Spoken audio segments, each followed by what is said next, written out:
Hey everyone, welcome to another episode of No Title Needed. I am your host, Scott Osborne, and today we have a guest host, this handsome fella, my dad. Proud of Scott. My name's Brad Osborne. And today we are shooting at the Hotel Carmichael in the beautiful Feinstein's Cabaret. And today we have our guest, Mark Ambrogi. Hey, Mark. How you doing? Doing great. Thanks for being here today. Yeah. All right. Thank you. Glad Cover you're here. me.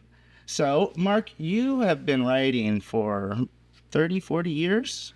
40 plus years. 40 plus years. Wow. Yeah. Probably 45 if you're counting the IDS and IU. Okay. Right. Cool. And so what was your, what led you into writing? What was your initial passion?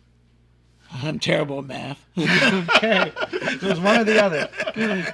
No, I decided pretty early, probably by 8th grade, I knew I wanted to be a writer.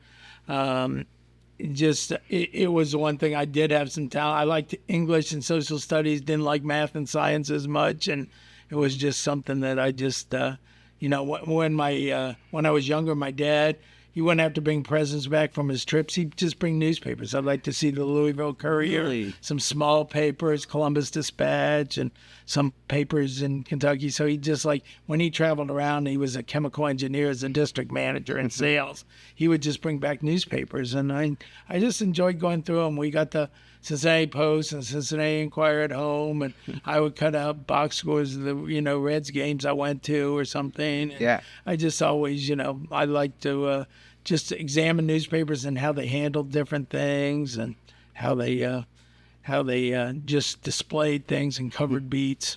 Right. Did you handle that in high school for the school newspaper too? I only wrote one article, and we haven't talked about two articles for the high school paper, just because how high school is. You're into different activities and different cliques. But the one story, the first thing I got published, I was a freshman in journalism class, and I lived in Indian Hills in Cincinnati, pretty conservative there. And it was 1972, and they brought in Guy Guckenberger, who was a city councilman, Republican, and they brought in Jerry Springer. Yeah. Okay.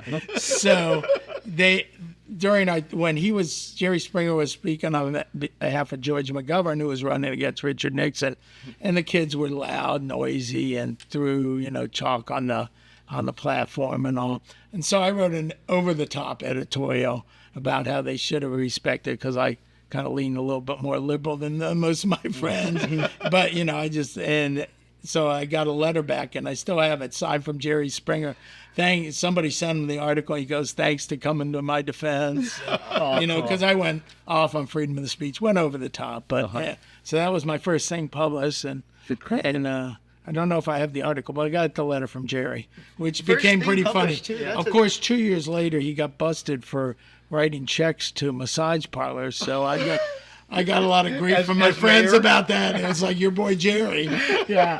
Who knew that what he would become? Right. Our careers took a different trajectory. That is too funny. What a story. You are most well known for being a sports writer, right? Correct. Okay. Yeah, I was 29 years at the Star and worked at the Cincinnati Post in Decatur, Illinois, Herald and Review as a sports writer. Prior to coming, I was 27 when I got the Star job. And you just got some pretty cool information about being a sports writer recently, right? Over the last... Can you tell us the thing? A couple of years ago, I joined a lot of my former Star colleagues and some others around the state in the Indiana Sports Writers Hall of Fame. That's awesome. Which means I'm old. Yeah. Oh, really? Congratulations. But, been doing it for a long time, and I'm still doing it for Associated Press and most of the sports articles in the Star. In the Freudian slip there in the Current I write. I did that one time recently. I signed into the game at the Star, and I was like, where'd that come from? I don't work there anymore. Yeah. But, it was a big part of my life. You spend 29 years at one place and made friends that I still meet with frequently. Bill Benner. Oh, good. Phil Richards, and I kind of said, and I said this in my speech, and I think a lot of people agree that the 90s and early 2000s were kind of the golden years of the Star Sports Department. Right. Mike Chappell has been doing the Colts, and Right. Phil Richards probably one of the best writers in the whole paper it's ever had. Right. You know, and just all of us, and we were close and kind of bonded, all of us, and you know, we still meet up a couple times a year. That's great. Well, you're part of a lot of breakfast tables and conversations among friends that would evolve throughout every day. And so we're so glad you were there. And I'd be remiss not to mention my late friend Robin Miller and David Benner, two of my closest friends that we lost. But Yeah. you know, especially Robin, that's close to, and but David as well. Yeah. Incredible. So, speaking about 90s being the golden era, what has the digital age done for the, original newspaper, the get it in the morning and flip through it throughout the day? That whole aspect has changed drastically. Has that affected you? Well, yeah, I think it affected everybody, and a lot of my friends or colleagues and news and others, reshaped their careers and became into PR or formed other jobs just because the jobs weren't going to be there. They kept wanting to reduce staff. They didn't want to pay anybody what they were paying us at Metros, and so they transcended into public relations. But I said in my Hall of Fame speech, I was never be a guy that wear a coat and tie every day and go into an office. That was not me. I'm a newspaper man, or I'm a writer, so I couldn't reinvent myself. But what it did was a lot of people making the decisions thought that everybody would want a newspaper in their hand all the time. And that just wasn't the case with young people when the internet came along, and they failed to see that, right away it might have saved some years of newspapers' life if they didn't give everything away for free on the internet. Then they wanted to charge people. Well, as everybody says, you can't put the cat back in the bag. Right. Once you give it away for free, you want to charge people, and that's not going to work. So the problem with it, they just failed to see what the internet was going to become. People thought that, guys were making decisions. You're always going to want to take your newspaper on the subway or in the bathroom with you. And, for those 40 and older, that was maybe true at the time, but, it just wasn't true for anybody young. Scott, I'm sure you rarely picked up a newspaper, or maybe you're different, but most guys, you pick up the Current to read entertainment news, right? Of course, of course. Love having it in the private room. Right. So, about your past work, is there any initial event that pops to mind that has been a story you could share with us about that just really changed your perspective on writing?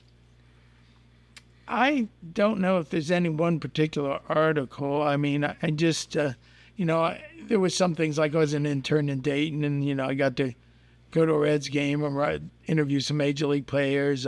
One of the things was real interesting early in my career in the Star. I followed Pete Rose around while he was under the gambling investigation, and just the way he held court with people. I interviewed Pete a few times, but the way he held court with people while that whole thing was coming down, and about the gambling thing, he would be suspended later that season, but followed him around for the Star.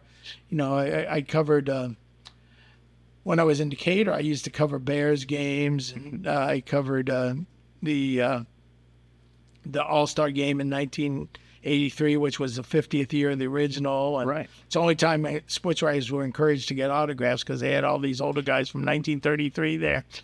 But, as far as, I don't know if there's one story there at the Star or that I can think of. I just, covered so many big events, the Rose Bowl, games leading up to it, Drew Brees, year, heading into the Rose Bowl, and some of those stories. I broke the story when Glenn Robinson committed to Purdue, and obviously he was an impactful player. Right. And, there was more, it's more coverage and feature oriented.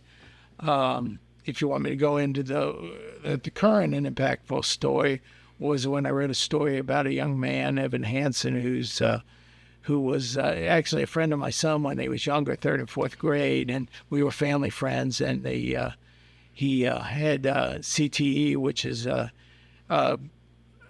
caused by concussions, neurodegenerative disease, and but you cannot find that out until after the brain is examined. But he committed suicide 2 days after his senior day, early in his year at Wabash.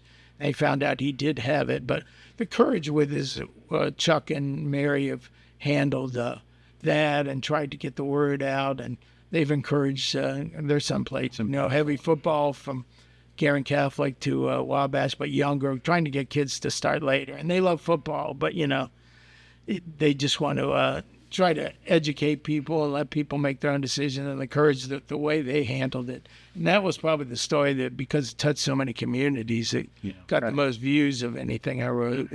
Hey, we gotta interrupt you real quick. We gotta take a quick break, and we will be right back with Mark Ambrogi.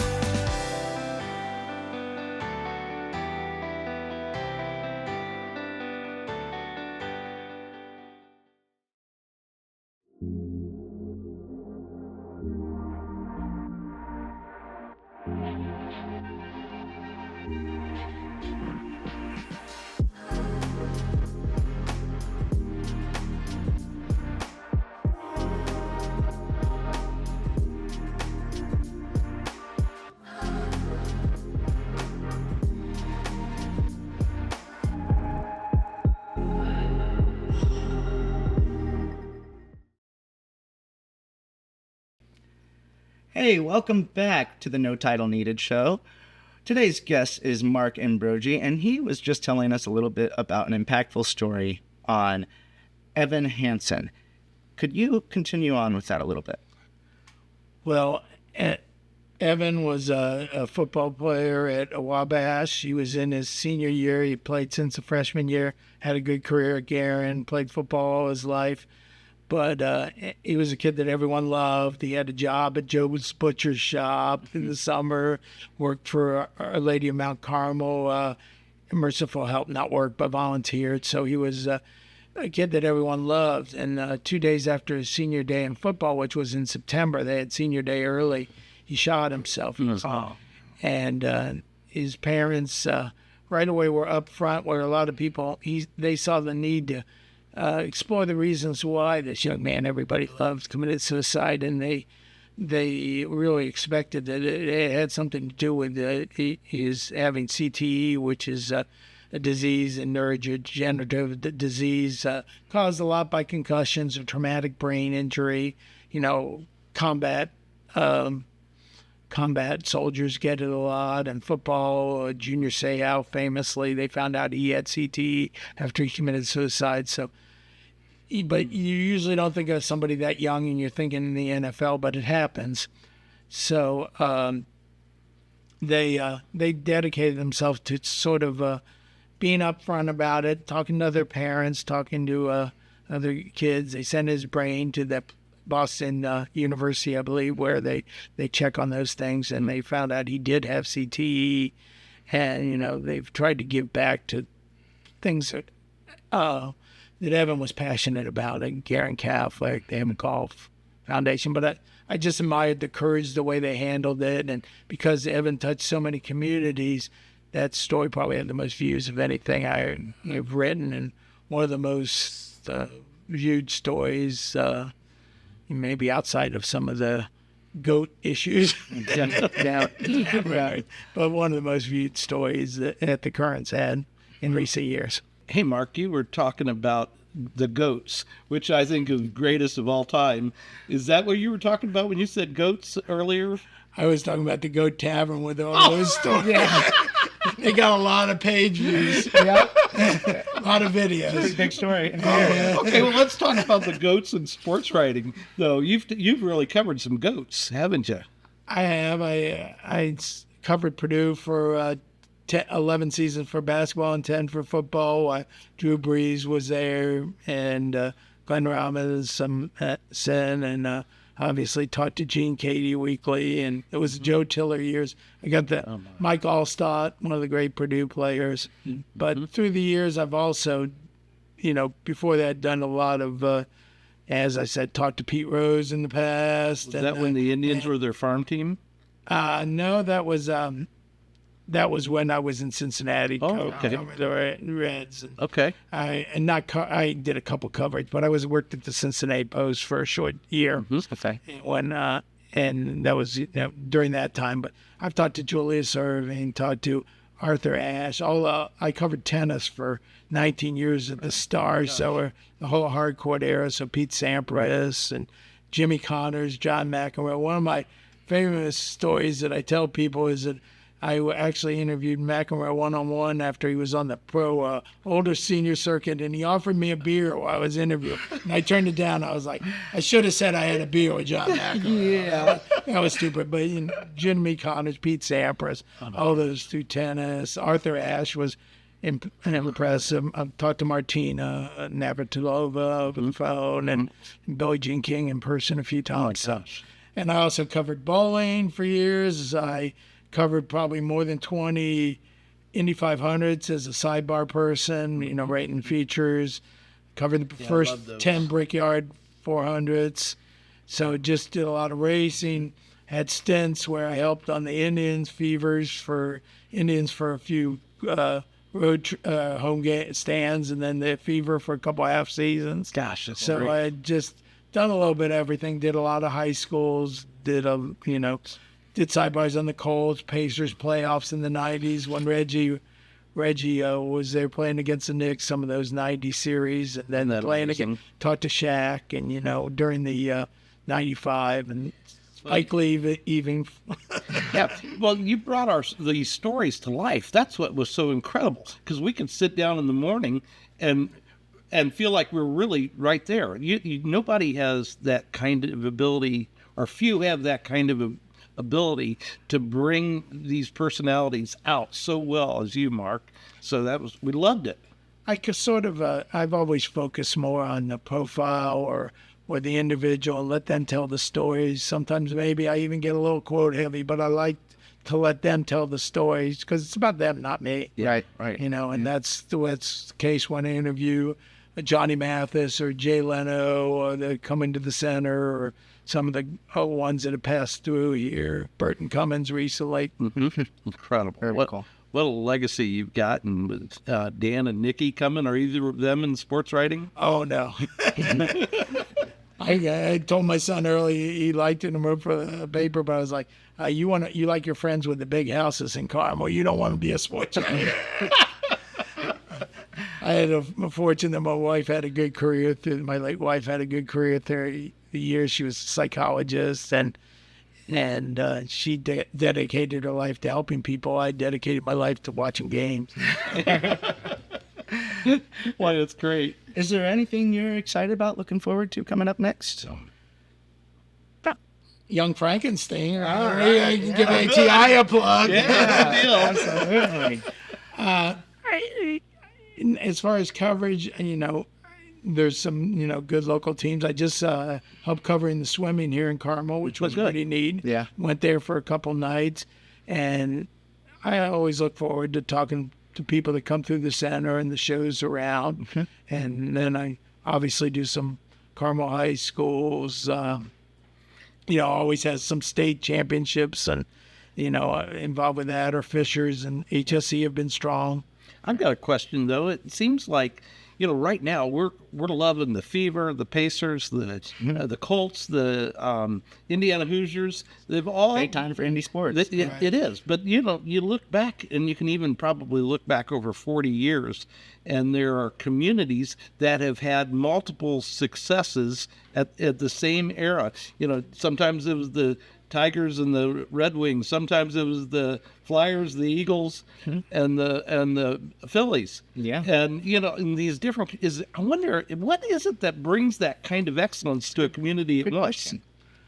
I guess you could go back to the old success breeds success, or you keep lifting it up. I know the pro franchise here all have a pretty good relationship. You can see Tyrese. He was at the Colts game yesterday, and Caitlin Clark's been out at the Colts, and they come out to support their games. The Pacers and the Fever really have some symmetry going on now. So, and obviously, it's it's a great time for women's sports. It used to be, the tennis would get attention, but, the Fever for years just drew 5,000 when they had, and some good teams. When I was covering them, Tamika was there, and they had some good runs to the finals.